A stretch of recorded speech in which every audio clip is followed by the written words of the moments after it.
Tom had always struggled with learning new things, whether it was a new language, a new skill, or a complex concept.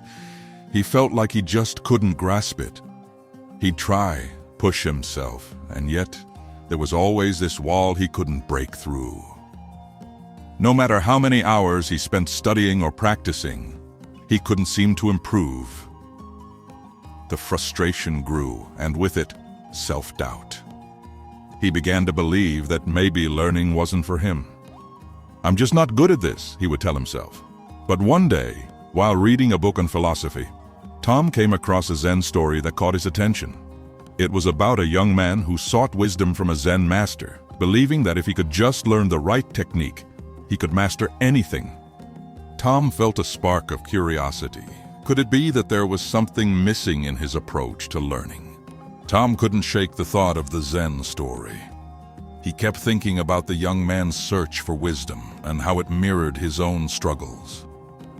But the more he thought about it, the more frustrated he became. He was still stuck, unable to make any real progress. He spent hours trying to study more efficiently, practicing with greater focus. Yet the results were always the same.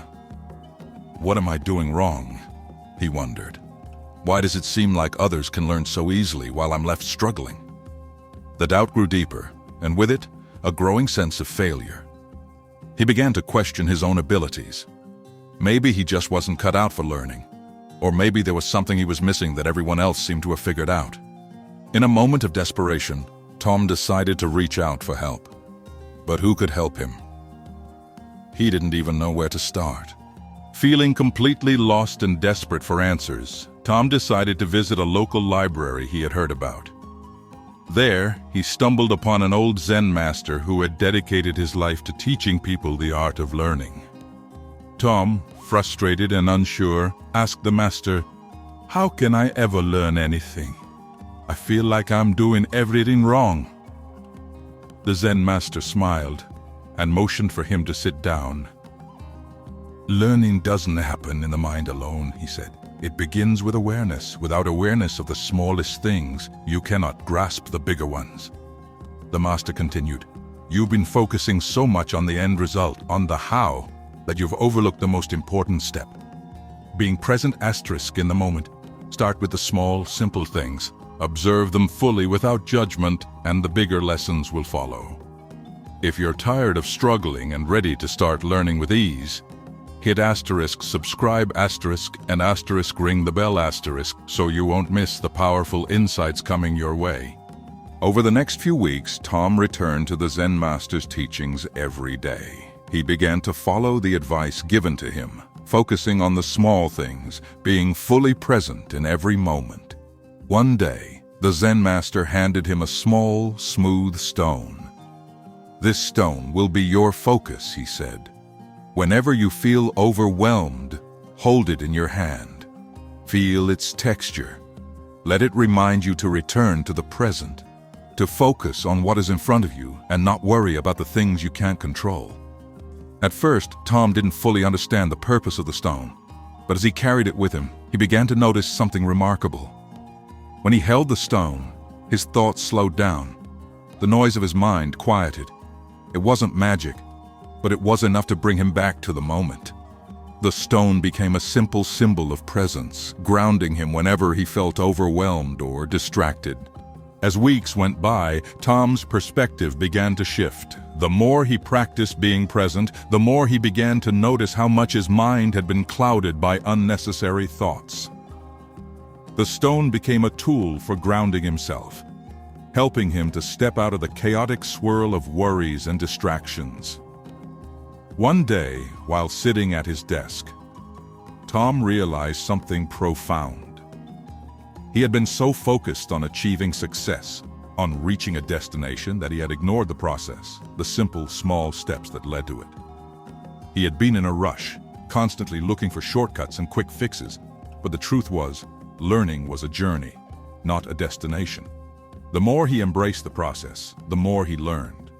The stone had shown him that learning wasn't about mastering everything at once. It was about taking one step at a time, being mindful in each moment, and trusting that progress would follow. One afternoon, Tom found himself sitting in the park, the stone resting comfortably in his palm.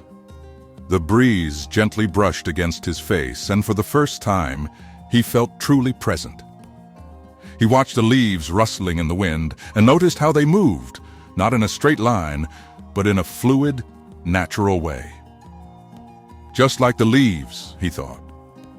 Life doesn't move in a straight line. It's full of twists and turns. But that's okay. He closed his eyes and focused on the sensation of the stone in his hand, grounding himself in the present moment. I don't need to control everything, he whispered to himself. I just need to let things flow, like the leaves in the wind.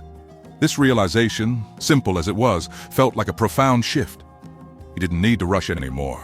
He could take things step by step, being mindful of each moment, letting life unfold naturally without forcing it. A few weeks later, Tom found himself sitting in the same park, holding the stone once again. But this time, something had changed. He wasn't focusing on how much he still needed to learn or how many steps it would take to reach his goals. Instead, he was simply present, appreciating the process.